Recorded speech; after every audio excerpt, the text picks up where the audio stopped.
Hi నమస్తే అందరికీ నమస్తే. నేను ఇప్పుడు నేను తెలుసుకున్న విషయం ఏంటో భగవంతుడిగా దేవుడితో విషయం ఉంటుంది నేను చెప్తున్నాను.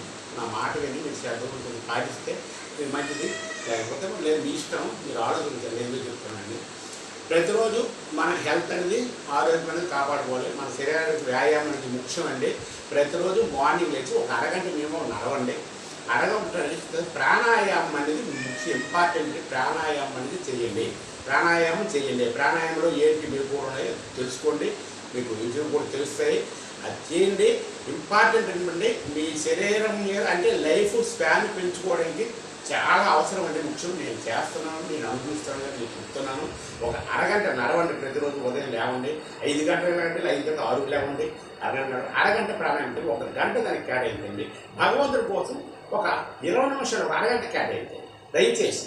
భగవంతుడు అందరూ పెద్దలు చిన్న అందరూ ఉంటారు. ఏంటి లేదండి, విష్ణు సహస్రనామ స్తోత్రం ముఖ్యం ప్రతిరోజు మీకు ఎక్కడ పూజలు చదవండి. లక్ష్మీ అష్టోత్తరం అందులో ఉంటుంది, చదవండి. మనస్ఫూర్తి మీకు ఏ దేవుడు ఇష్టపడితే ఆ దేవుడికి మనస్ఫూర్తిగా మొక్కుకోండి. ఈ 2 ప్రతిరోజు పాటించండి. మీరు కొన్నాళ్ళు మీ బ్యాగ్ పిలిచి చూసుకోండి. ఇది అనమాట. మీకు ఎక్కడ ఉన్నా నేను ఇదే చెప్తున్నాను, గంటాపరంగా చెప్తున్నాను, ఛాలెంజ్ చేస్తాను నేను. మీ ఈ 2 కంటిన్యూ మీరు చేసినప్పుడు, మీ ఇంటిలో ఉన్నప్పుడు కానీ ఎక్కడ నుండి ఈ సహస్రనామ స్తోత్రం, ఈ లక్ష్మీ అష్టోత్తరం మీరు మనస్ఫూర్తిగా భగవంతుడి పైన ధ్యానం ఉంచి ఒక అరగంట ఎంత చేస్తున్నామంటే 24 గంటలు భగవంతుడి టైం ఇచ్చాడు. 24 గంటలు ఒక అరగంట భగవంతుడి కోసం, ఒక అరగంట వ్యాయామం కోసం, లేదా ఒక గంట వ్యాయామం కోసం చేయలేమండి. ఒక గంట ముందు వేద్దాం, చేద్దాం. అందరూ చేయండి. చేసి ఈ 2 చేసినప్పుడు మీకు అడవిలో ఉండే మీ ఫుడ్కి ఇబ్బంది ఉంటుంది. ఏం కావాలండి మనిషికి? ఇది జాగ్రత్త పొట్ట. ఈ పొట్టకి దీనికోసం ఈ జాగ్రత్త పొట్ట కోసం కదండి ఇదంతా బాగా. ఇవన్నీ మనం పడతాను. ఆశ మనకు వద్దండి. మనం పని ముందు చేయండి. భగవంతుడు ఏమన్నాడు భగవద్గీతలో, కర్మ చేయండి, పని చేయండి, ఫలితాన్ని ఆశించండి. అందుకోసం నేను చెప్పిన పని మీరు చేయండి. మీరు ఆఫ్టర్ 1 మంత్ తర్వాత మీరు చేయండి, మీరు చూడండి.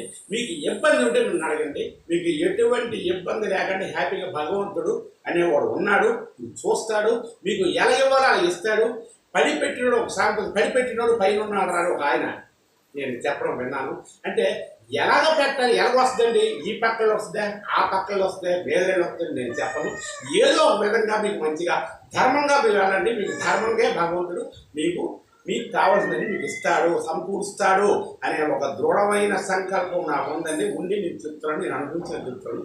నా మాట దయచేసి పాటించండి. ఈ చెప్పినవన్నీ నేను చెప్పిన మనస్ఫూర్తిగా పాటించండి ప్లీజ్. ఇంతే నేను చెప్పలేదు.